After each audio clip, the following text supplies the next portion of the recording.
Hello friends and welcome back to my channel. I just want to thank all my old subscribers and welcome my new subscribers. So if you haven't subscribed, please subscribe and hit that notification bell to be notified when I upload videos. So today I have a canning project going on. A couple of Azure orders ago, we got some apricots that nobody in the family likes. I was trying to find an apricot that I could just eat right away, and this was not it. If you ever had those apricots from Oldies, the nice peachy color, they're so good, delicious. These were not them. And I was struggling to find some way to use them because I did not want to throw them out. So they've been sitting in my fridge and I decided, you know what? I'm going to make some jam out of them. So that's what I did. So I'm going to bring you along with me as I make apricot jam from the apricots that I got in an Azure standard order.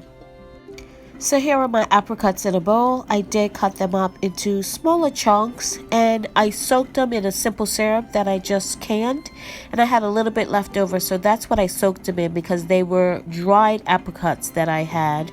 And what I'm going to do is blend them up smaller in my blender and get sort of a smoother consistency because I like a smooth jam instead of a lot of fruit left in my jam. So that's what I'm going to do.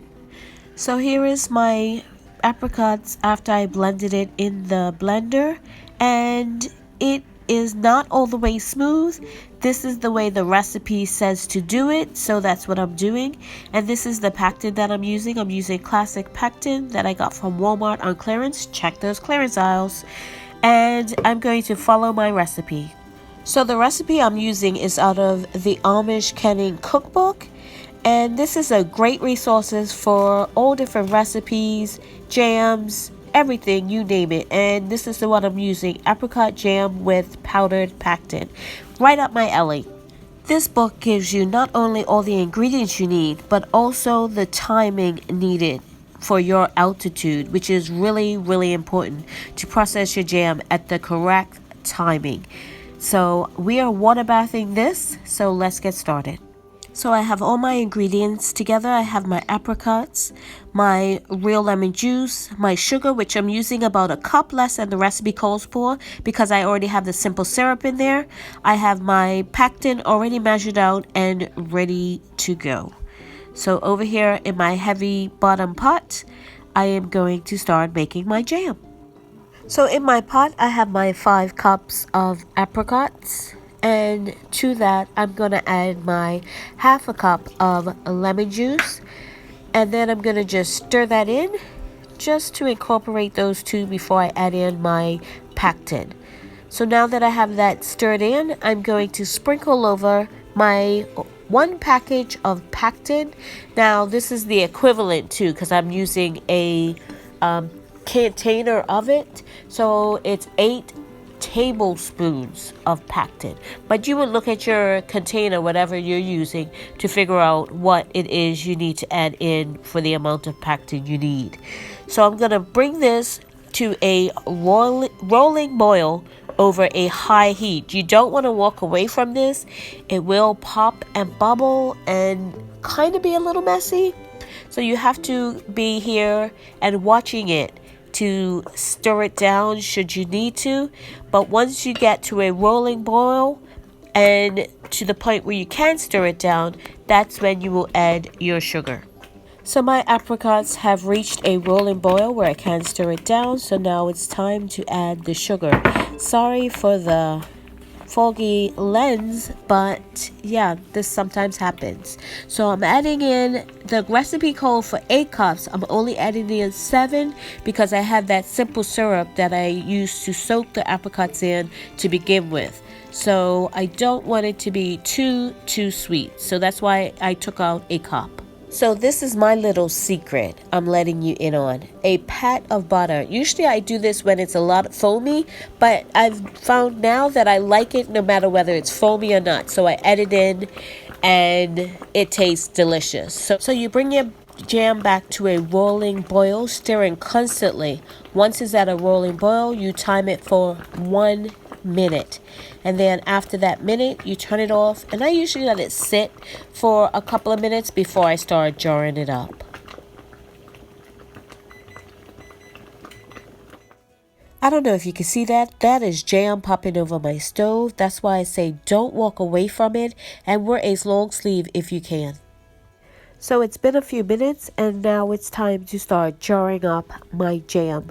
And you want to do this in sterilized jars, of course, within 1/4 of an inch of headspace on each jar. I'm using wide mouth pints because that's what is really convenient for us and my family. So I have my lids back there soaking in some hot water with vinegar, and I have my vinegar to wipe my rims, and here is my jam ready to be put into the jars. So of course my jam is still hot. That means I want my jars to be hot, and I also want my water bath canner to be hot. So everything is around a similar temperature. You don't want to be putting a hot jam into a cold jar. It could be shocking and it could crack the jar. So everything is hot. My lids, my jars, and my canner. So I'm just going to go ahead and fill up my jars to 1/4 inch headspace. And also my jars are not sitting on a cold counter. And this is what I had left. So I will put this into a small jar, probably a half a pint, and put it into my fridge, and we'll use this right away.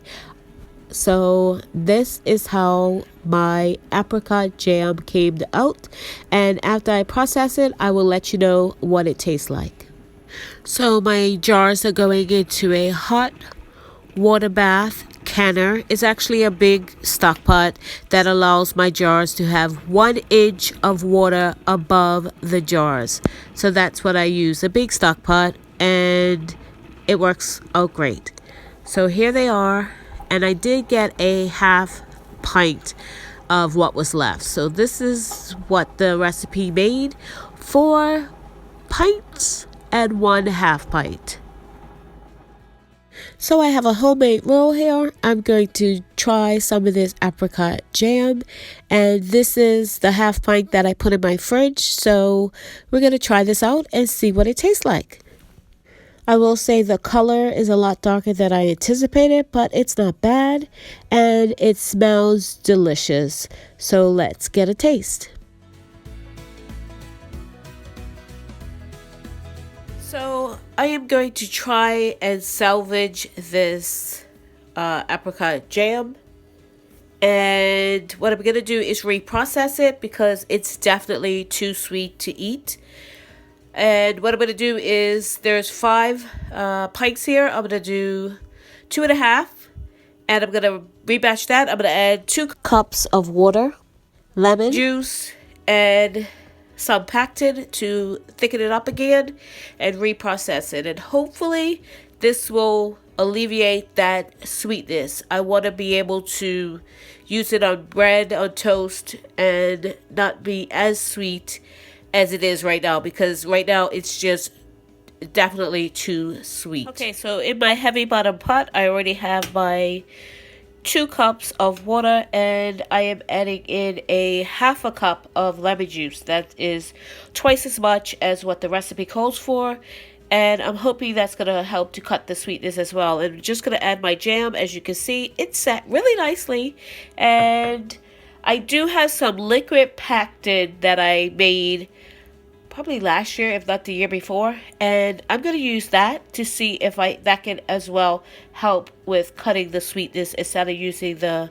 powdered stuff. So I'll add that at the end. Right now I'm going to add in my jam and get that dissolved. Hopefully this works because I'm not adding any sugar. I'm going to get this dissolved in, and I'll bring you back when I'm finished that. Now I have all my water in and my lemon juice, and I've mixed in the jam, and I did put another 2 cups of water in here, so a total of 4 cups, and another half a cup of lemon juice, so a total of 1 cup of lemon juice to 2.5 pints of overly sweet jam. So I did taste it before I put those other 2 cups and half a cup of lemon juice, and it was still too sweet. Now I think it's probably at the right sweetness level. Now I just need to bring it to a boil, add in my pectin so it can thicken up again because it is quite loose now. I know it kind of looks like tomato sauce, but it's not. It's apricot jam.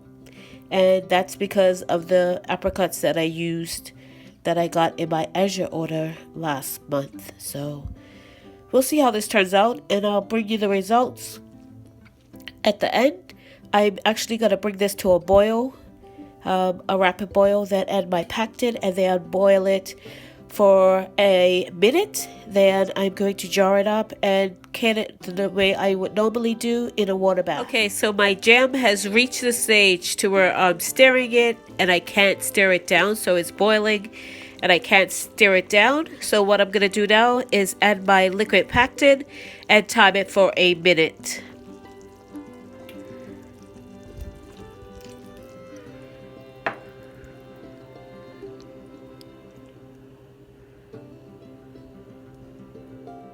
I'm going to just let my jam cool for a few minutes. I'm actually going to take it off this burner, but I wanted to show you I did test it and it is setting. So yeah, as you can see, I'm holding it vertical on my cold plate and it's not really running. I mean, it's running a little bit, but otherwise than that, it's not really moving. So I know it's going to set.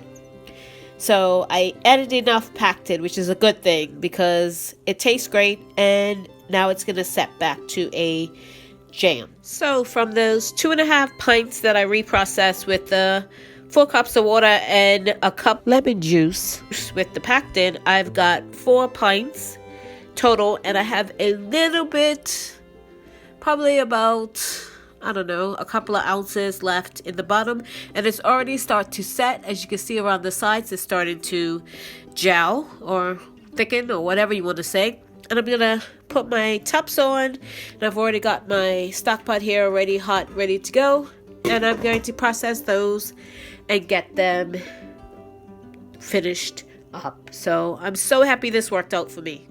Now to the second taste test of my reprocessed apricot jam. So it set pretty good with the liquid pectin that I added in. I probably could have added a little bit more. It's a little loose still, but I'll take it.